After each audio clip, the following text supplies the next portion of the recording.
go ahead and we'll go back on the record if I can, and get the jury to come back in. Yes, did you want us to Sorry, approach, or, I thought you were asking us. No, I was just asking, Okay. everybody's ready, let's go ahead. We only have less than an hour to work with, so hopefully we can get a couple more witnesses done.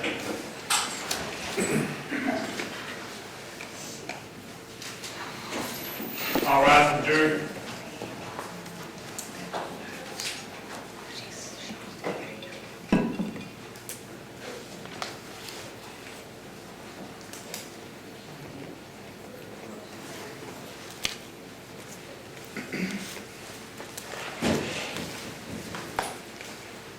Okay, looks like we have all 8 of our jurors back with us. We'll wait call to roll the juror. Yes, sir. Okay. All right, Mr. Roberts, I think we're still proceeding with witnesses. You all may be seated. Thank you all, ladies and gentlemen. You have, who's your next witness, sir? Eric Willsback. Eric. Eric. W-I-L-Z-B-A-C-H.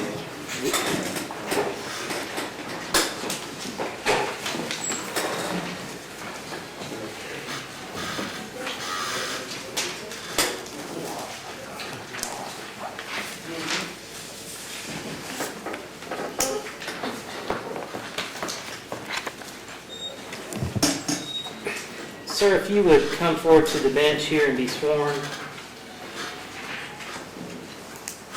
And before doing so, I'm not sure if I caught your last name. Could you say it and spell it for me? Yes, sir. Willsbach, Willsbach. Spell that for me. W-I-L-Z-B-A-C-H. B-A-C-H. Eric. Okay. Sir, do you swear or affirm to tell the truth, whole truth, and nothing but the truth? Yes, sir. Please have a seat, please. Mr. Roberts. Would you state your name, please? Eric Willsbach, Eric, what is your profession? police officer, How long have you been a police officer? almost 5 years now. Okay. Were you working on June the 13th, 2020? Yes, sir. Were you assigned to something to do with the protest that was going on? Yes, sir. Okay. Did it relate to the die-in that occurred in front of the police station? Yes, sir. What was your assignment? My assignment was crowd control, basically.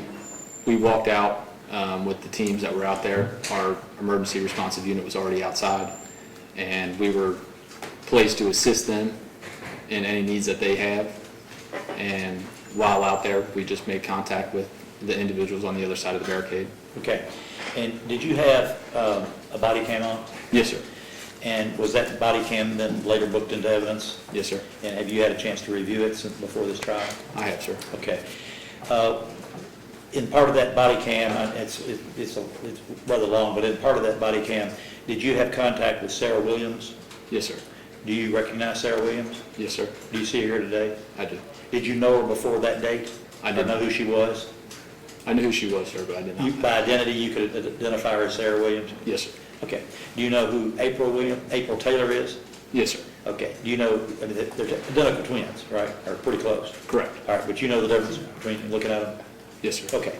So on your video, do you have conversation, or is Sarah making statements on this video during the die-in on your body cam? Yes, sir, on my body camera. Okay. I want to play this and see if, and then I'll ask you questions. This is Exhibit It's 18. going to be exhibit number 18. Is that what you're? 18. I think just the same standing objection. Same standing objection. I'm going to go ahead and make the same ruling as before.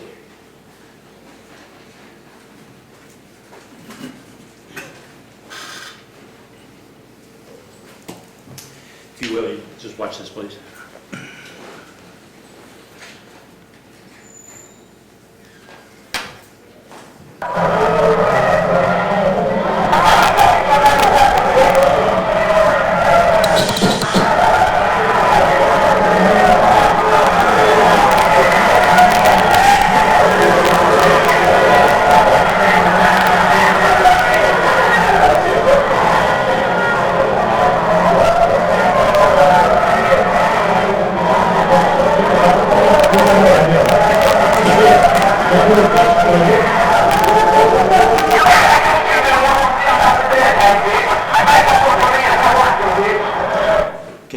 who's speaking there?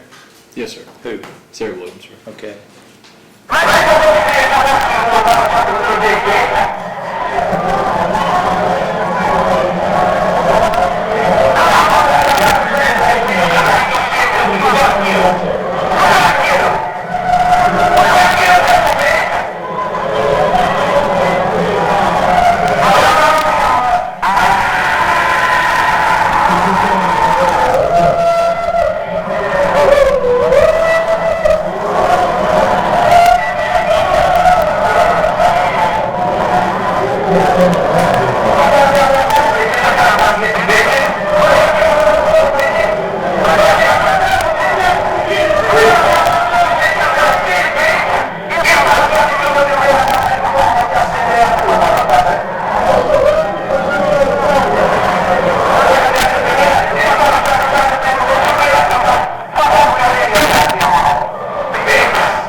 Is the person there that you're hearing talk, is that Sarah Williams? Yes, sir.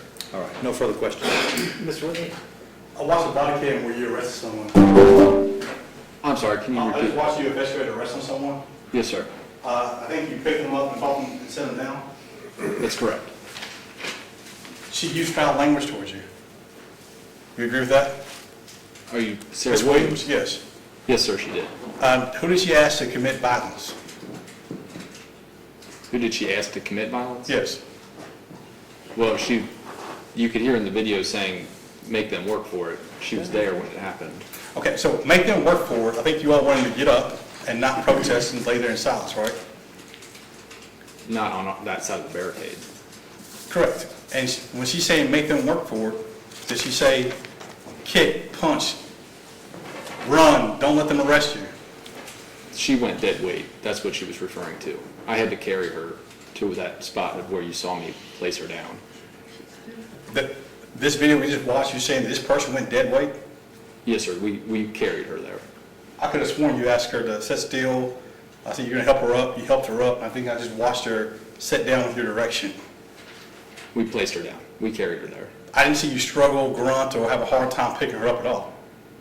I never made a statement saying it was hard, but we did carry You her. have to speak a little louder, and that might, We did carry her to that spot and then place her down and then assisted her legs out. What time did you arrive at work that day? I don't recall what time it was. Is there a reason why you all right there in your gear ready to arrest people?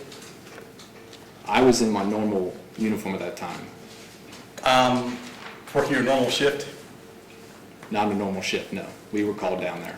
We were called from our patrol sector to assist down there. Gotcha. Did Miss Williams jump over the barricade and prevent you from effectuating an arrest? Not to me, no, sir. Did she jump over the barricade in these videos and tell people to run and not be placed under arrest? No, sir. I'll make sure I'm clear though. Did she tell the people in the video to kick an officer and don't let them arrest you? Not to me. I think you're saying she said make it difficult for them. There was multiple things said, but yes, one of the statements she made was make them work for it. And I saw you place this individual under arrest. How many other arrests did you make? That was the only one. You made one arrest. One arrest, sir. So the one arrest that we say that you said was difficult, was that one we just watched? That it was difficult? Wasn't even difficult, was it? They made it difficult by making me carry her, yes. And what was that person's charge that you arrested? Failure to disperse. So you didn't charge that individual with resisting arrest? No, I believe they were charged with failure to disperse and resisting. Are you sure? I would have to reread my citation, but yes. I got all the police reports in this case. I didn't see one by you, but you made an arrest. Did you write a report? No report. I filled out a citation. Did you write a police report at all? I did not write a police report, no. So these statements that you make, that you're saying that Sarah was doing and she was wanting people to go dead weight to stop her from arresting anybody, you never reduced that down to any writing? I never what, I'm sorry. Reduced it down to any writing? To a riot? Writing. Writing. I filled out a arrest citation. That's it. That was what I did that night, yes. No further questions? Mr. Roberts? that's all you are. Okay, thank you, Officer. Sir Wilbach, I'm going to go ahead and excuse you from testimony, or further testimony. I'm going to instruct you though, sir, that admonish you to not discuss your testimony with anyone who's previously testified or someone who's about to testify. So just keep your testimony to yourself, okay? Yes, sir. Right now. Thank you, sir. Thank you. All right. Another witness? Michael Wade, Michael Wade.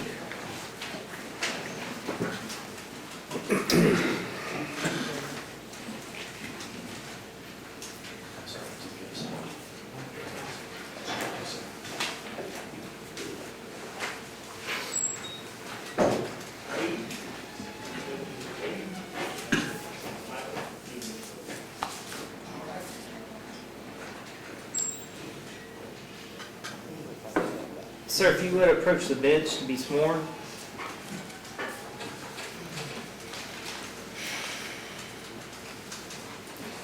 Do you raise your right hand? You swear affirm to tell the truth, the whole truth, nothing but the truth? I do. Okay, please have a seat over here.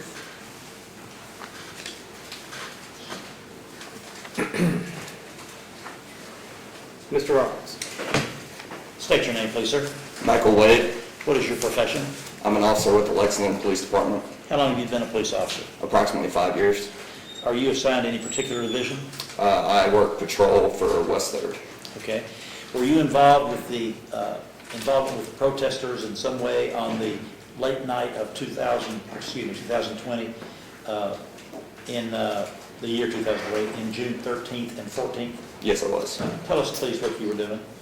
I was assigned to be inside the headquarters that night, to be the secondary unit to come out and relieve if need be. I then came out and made one of the arrests on one of the protesters. Okay. Were you at the jail at ever? Yes, and then I went to the jail afterwards and assisted in booking in everybody that night.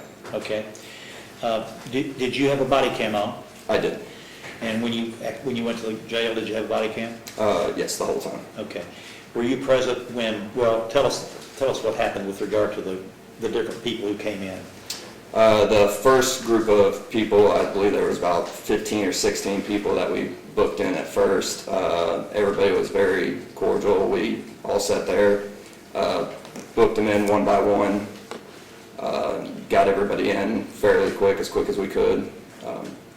And then the second group we had come in, there was a total of 4 people, and during that they were very loud, screaming and yelling, and it caused the first group to also begin screaming and yelling inside of the jail, causing a disruption there. Okay. The second group that came in, the Thor, was Sarah Williams one of those people? Yes, sir. And was your body cam operating when that happened? Yes, sir. Have you reviewed, was the body cam put in evidence then in the police department? Yes, it was. And have you reviewed that in I have. preparation for today? I have. Okay. Your Honor, I have that segment of the body cam on this Okay. number 19 exhibit. May I introduce it at this point? Same standing objection, notice from the defendant, the same discussion that we've discussed. I'm going to go ahead and omit exhibit number 19, Michael Wade body camera. Thank you.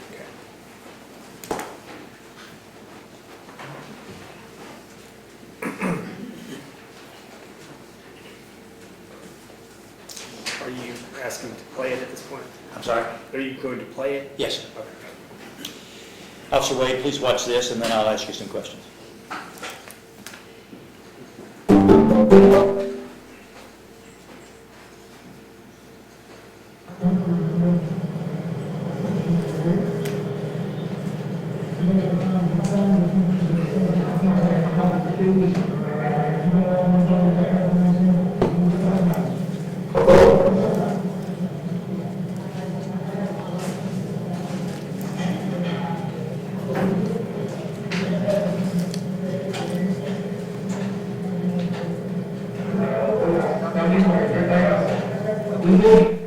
So, do you recognize the lady in the door? Yes, sir. Who is that? Sarah Williams. All right.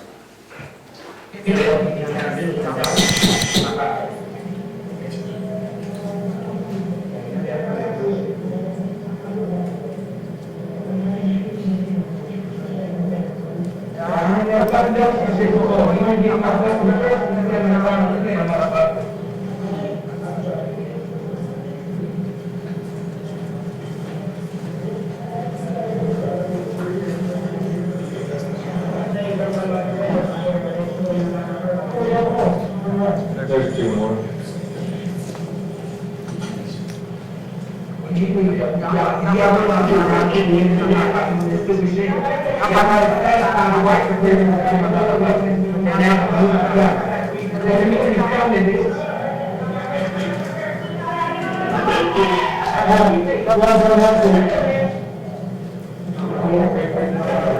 Just like, hey, right here,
We can guarantee to give LPD an opportunity. That's what they did. Remember that, right? You know that about when you got to put a stop on our hand. Thank you, bitch. Thank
And the fact that they can make it.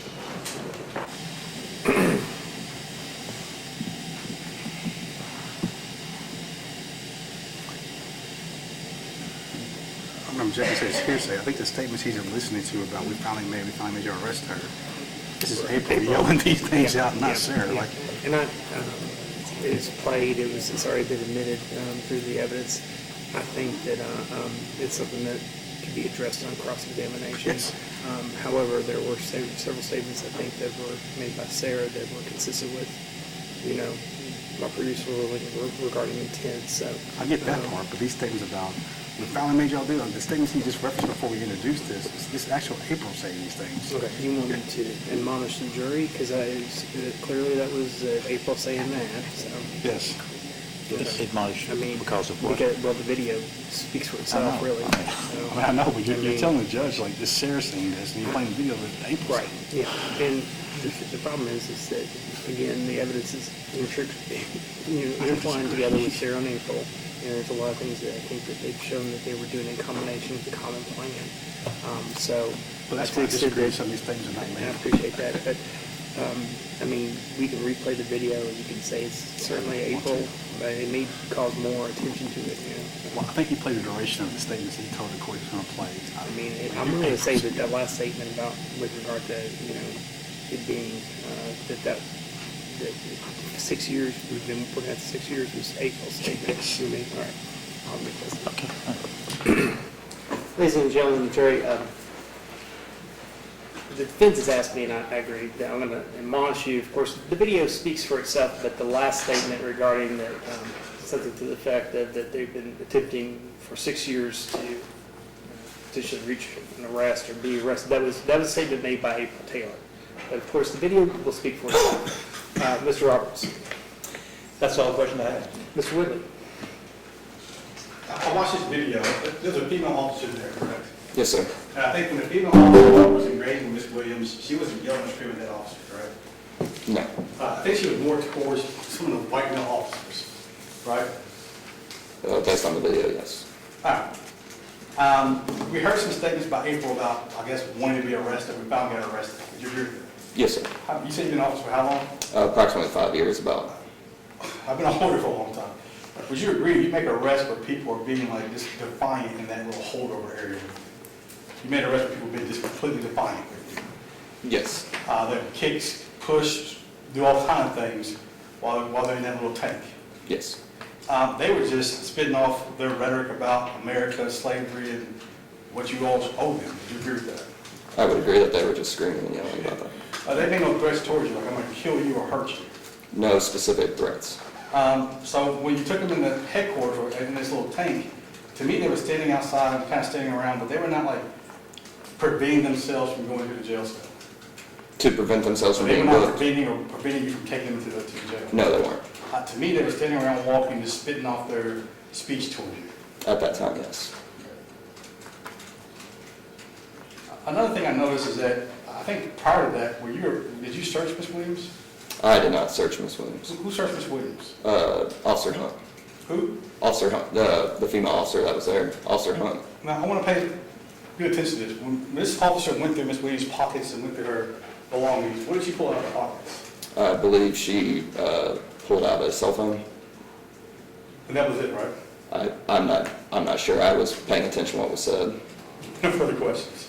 So, Thank you, officer. You may step down for further testimony. Officer Wade, I do need to give you an admonition and an instruction. Please do not discuss your testimony with anyone else, especially witnesses who have testified before you or anyone that you know has been called to testify. So keep your testimony to yourself, okay? Yes, sir. Thank you, sir. You may step down. Mr. Roberts and the other witnesses. that's the case for the Commonwealth. Okay. All right. At this point in time, I'll ask the attorneys to approach the bench. Yes, I tell you what, let's see here. Can we approach? Let's have a brief discussion. Ladies and gentlemen of the jury, if you don't mind, we're gonna have a kind of a planning schedule. I know that you need to be gone by 4:45 for sure. So let's come back in about 10 minutes. Again, ladies and gentlemen, per my normal instructions to you, you are not to discuss this case among yourselves or with anyone else.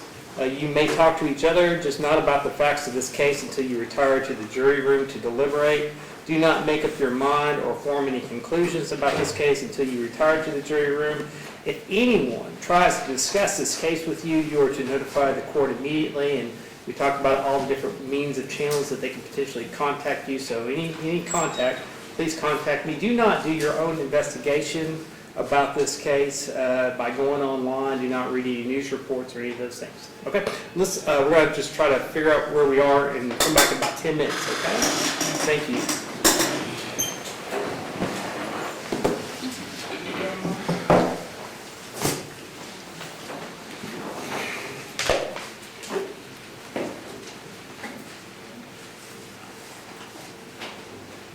Ma'am, I hate to ask you to step outside, but would you mind to step outside? The attorneys, we need to have a kind of conversation, so, thank you, ma'am.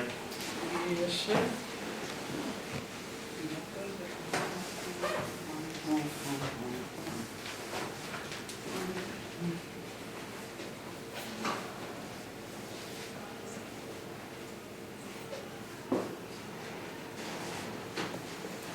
Okay.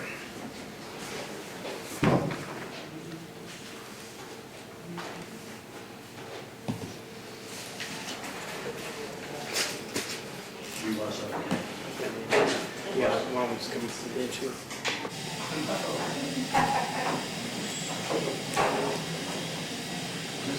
This time I'll make a motion for a directed verdict. I want to start with the marijuana charge. I have to be honest, this is the first marijuana charge where we don't actually have any marijuana. The county has never produced, never introduced any substance to contain marijuana. An officer says he had a substance that looks like marijuana, but it's hard to imagine that someone could be charged for possession without an actual witness to say, I pulled it off Miss Williams and she had possession of this. The officer just said that the jail handed it to him. We just watched a video by an officer who searched her pockets and she didn't pull out anything, and that officer didn't testify that she found any marijuana. In addition, while tests are not required, I do believe that the county has a burden for possession of marijuana to say she possessed it and it was actually in fact marijuana. And we don't even have that substance before the court. And I got to say, you at least have to introduce the weed to say that it's weed or marijuana. On the basis, are you going to go one at a time or just? Well, you don't have to produce the weed to say it's marijuana. I mean, lots of times it gets used up by the lab. But regardless, we're relying on one person saying that it was marijuana. He's a police officer. He has experience in it. Cross-examination on it was done, but he testified that it was marijuana that was seized on her. I think he said he didn't get it from her. He believed the jail gave it to him. So I think that person. No, that was a different officer. That was- All right, okay. I'm going to find that they met their burden as to, I think it was Officer Rodner testified that it was 5.6 grams of marijuana, and I think that, viewing the evidence in the light most favorable for the Commonwealth, that they have bypassed the motion for a direct verdict on that issue. Disorderly conduct. There has not been not one outside of a police officer who testified that this conduct was disorderly. I think the preamble, I think the statute is very clear. Disorderly conduct cannot be against the police alone. Yeah, and you've made this reference to that, I'm trying to find where's the authority on the fact that the police officers can't, say that they were involved in disorderly conduct.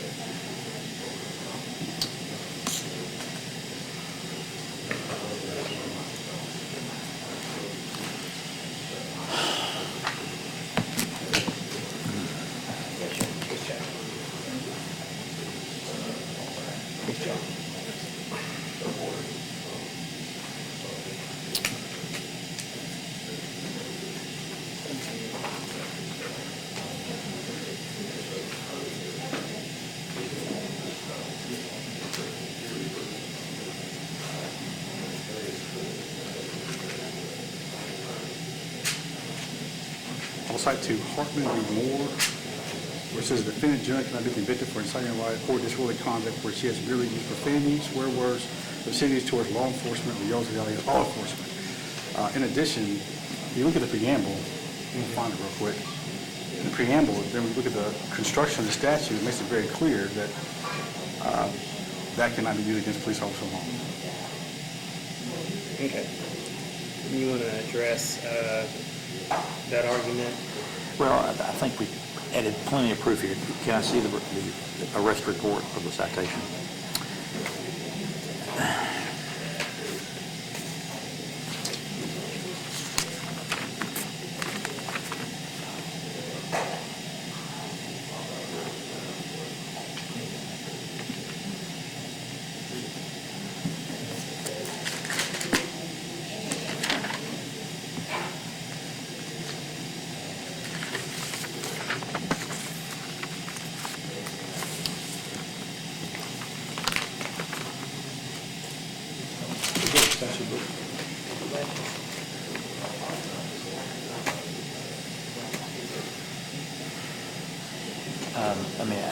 guess, I assume from reading this that that's the disorderly conduct, which is the second charge, is creating condition which causes public alarm. Is that where we're focused on? I guess so, through the citations. Okay, well, the conduct outside the barrier and the screaming outside the barrier can lead to disorderly conduct. Disorderly conduct can be created by language, and all language is a protected right. You can create disorderly conduct with language, and she's clearly done that in this case. I need to cite from you as far as what you're saying. See the finger? Okay, I got finger your there. got your finger. Is it centering cause of disorderly conduct?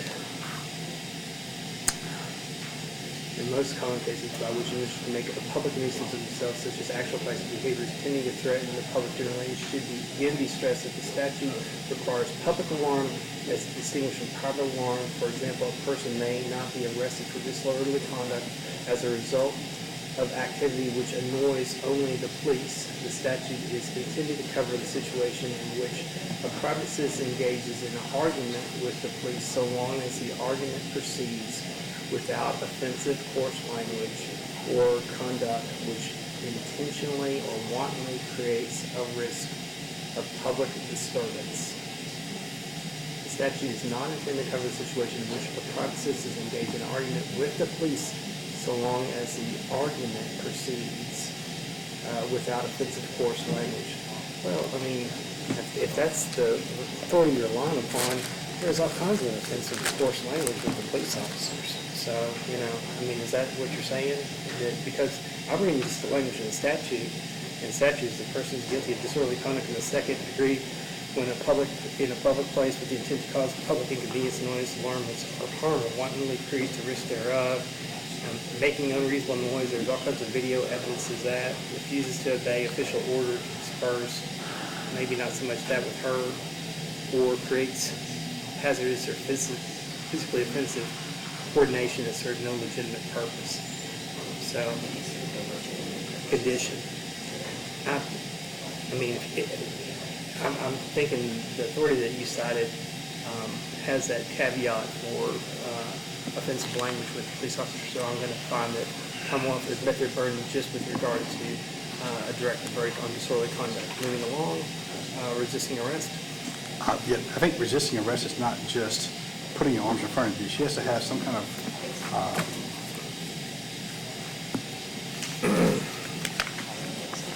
she has to engage in conduct. This is KRS 520.090. A person is guilty of resisting arrest when he intentionally prevents or attempts to prevent a peace officer recognized to be acting in the code of law from effecting an arrest in the code of law by another, using or threatening physical force or violence against a peace officer or another, or using any other means creating substantial risk of causing physical injury to the peace officer or another. Not one officer articulated that she did that. The only thing they said their basis was that she put her arms in front of her. Not one officer said that she did any of this. The only thing they kept saying is that she put her arms behind her back, and it took them several seconds to put the handcuffs on her. I think as a matter of law, this case should be dismissed. We have a video showing that she's resisting. I mean, it's not just what an officer said. It shows very clearly that she's resisting. And she didn't want to do it. She didn't want to do anything that they were telling her. And so she was struggling, and they had to put her on the ground because of it. We didn't see a video of I didn't her. see a video of her being put on the ground, but Well, yeah, we did. Well, Well, we didn't. And what I'm saying is using or threatening use of physical force. So I asked every officer, did she use or threaten to use physical force? They all said no. but here's what the testimony did say. It was Officer Palmer and Officer Ryder both testified, and I think viewing the evidence in the light most favorable with Commonwealth that she used her arm, put her arm across in an effort to not be handcuffed and didn't comply. That was generally their testimony. So I believe that they have, bypassed that part.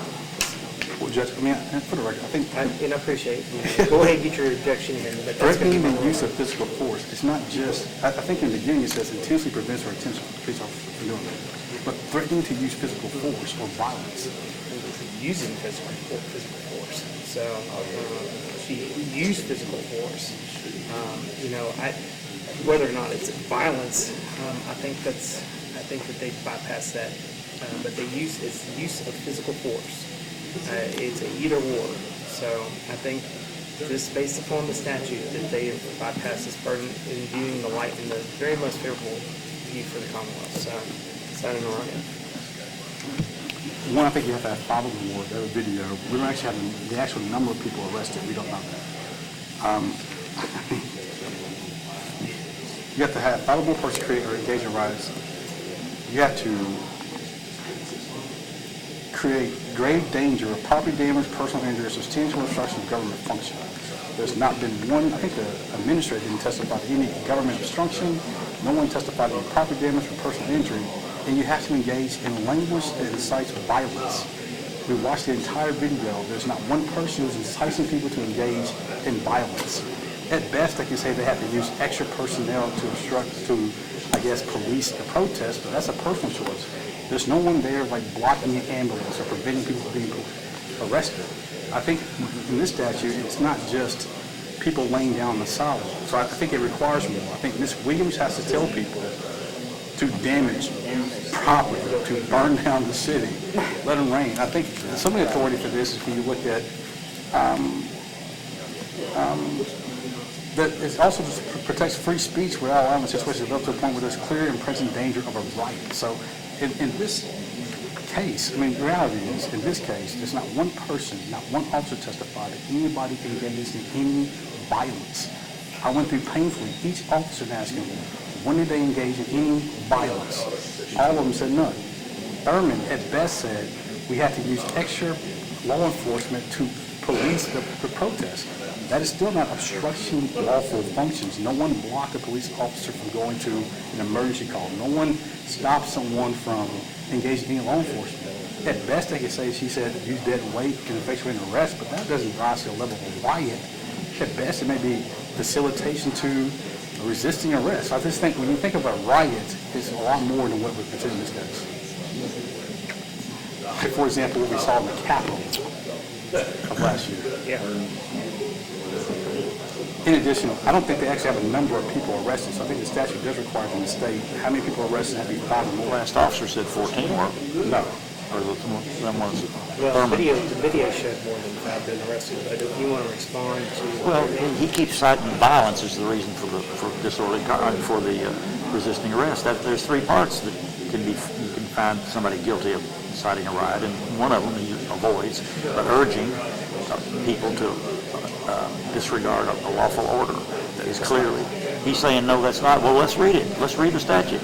It does say it. That's a way to do it, and that's what we're relying on. It's not the violence, and we show clearly that she's urging them to commit this offense, which is avoiding the police or disregarding the lawful order of the police. Let me just cite you a case. It's interesting. I'm reading this. This is Neguama versus Trump, which is this is part of the notes here, 273 F supplement 3rd, 719, where the presidential candidate was ended up being President Trump, saying, get him out of here. And that speech was not constitutionally protected speech per his finder, and he could have been liable for inciting a riot. Because he's encouraging or urging tumultuous and potentially violent behavior. So I think this is one I've struggled with for a bit. So, hang your hat, and that could be absolutely wrong. But the statute says a person is guilty of inciting to riot when she incites or urges 5 or more persons to create or engage in a riot. So by that language, I don't necessarily find that a riot must occur, but I think that they met their burden by looking at the evidence most favorably for the Commonwealth, and the fact that she was bullhorn outside police barricades were telling people to make it hard for the police. I think that, by that sense of urging, that satisfies the requirements as far as looking in the light most favorable Commonwealth. So that's my finding. So I'm going to deny a directive verdict case.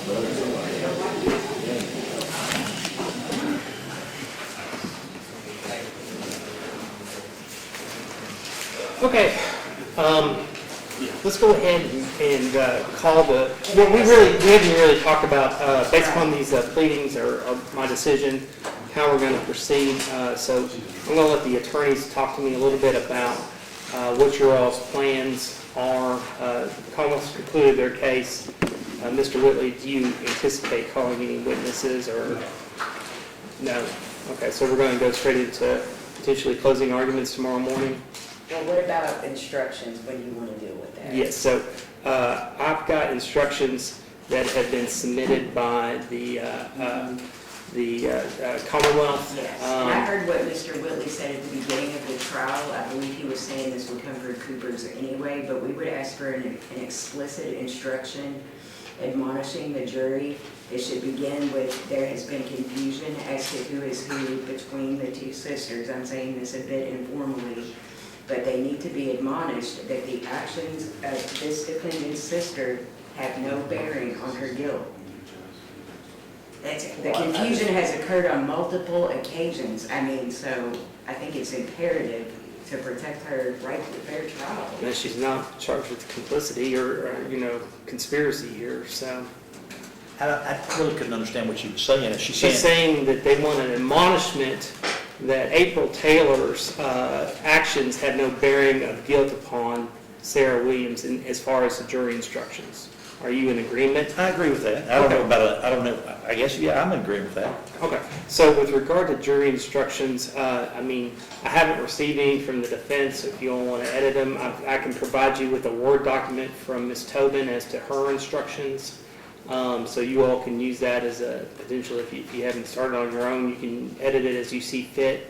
Probably what I would think we might want to do is call the jury in tomorrow, 9 a.m. or so, and then us, the attorneys, get here at 8 or 8:30 to discuss any sort of objections to jury instructions. And by that time, I will work on my own proposed jury instructions to make sure that it's, I've got the Commonwealth, so I'm not going to say that that's perfect. I haven't, really scrutinized your all's jury instructions yet. Sure.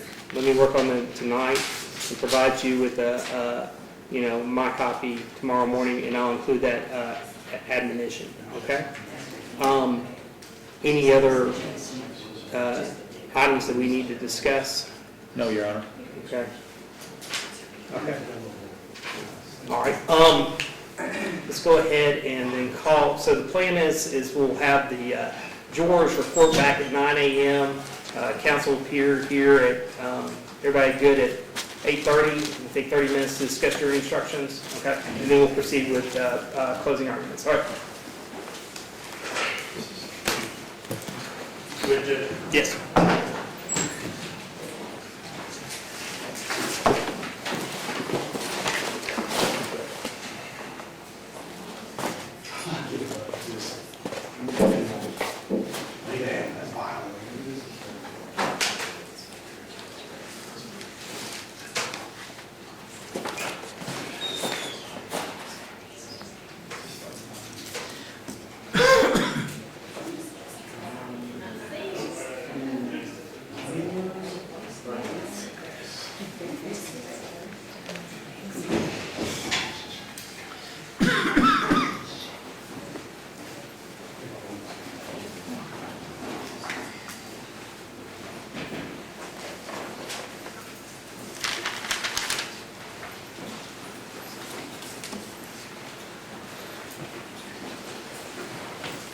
Okay, we're going to have all the jurors here, wait for all the jury.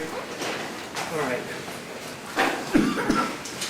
So, ladies and gentlemen, at this time, the Commonwealth has concluded its case. What we are going to do is we're going to have a little bit of discussion between the attorneys. We're going to ask you to come in tomorrow at 9 a.m., okay? I have expectation that we're probably going, the defense has indicated that they don't intend to call anyone. I'll leave it to them to think about it overnight, but probably going to proceed with the closing arguments and instructions to you at that time. So that's where we are. right now, so we're going to go ahead and dismiss you for today. Reappear tomorrow at 9 a.m. As you may know, if I haven't been clear about this, only 6 of you are going to try this case, or to decide this case. So we've, just due to the length of the trial, we wanted to make sure that, if anybody had a medical emergency or, couldn't make it, we had a couple alternates. So we will, after the conclusion of closing arguments and instructions being provided to you, we will draw 2 alternates at that point in time, and they will be excused, and then the remaining 6 of you will decide this case, okay? So with all that understood, you are not to, I'm going to give you the same instructions again, so a broken record. You are not to discuss this case among yourselves or anyone else. You may talk to each other, just not about the facts of this case until you retire to the jury room to deliberate. Do not make up your mind or form any conclusions about this case until you retire to the jury room. Again, very importantly, if anyone tries to discuss this case with you by any means, that they can reach out to you, you are to notify this court immediately. Again, please do not conduct your own investigation. Do not go on to social media. Do not go on to Facebook. Do not watch news reports about this case. All the evidence that you are going to decide needs to come from this courtroom and the exhibits that are presented to you, okay? Thank you all. We'll see you tomorrow at 9 a.m.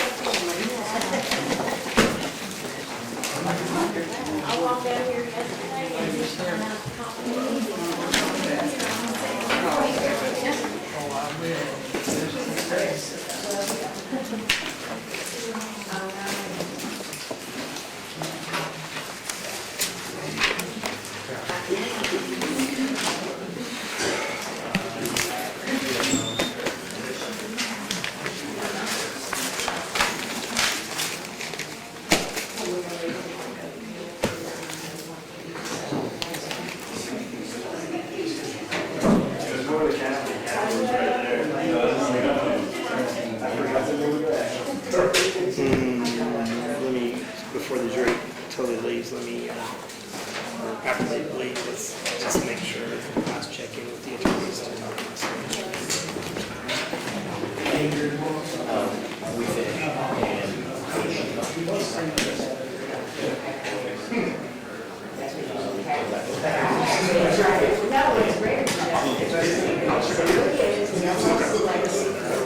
Just before I exit, anything else we need to talk about? All right. See you all tomorrow at 8:30.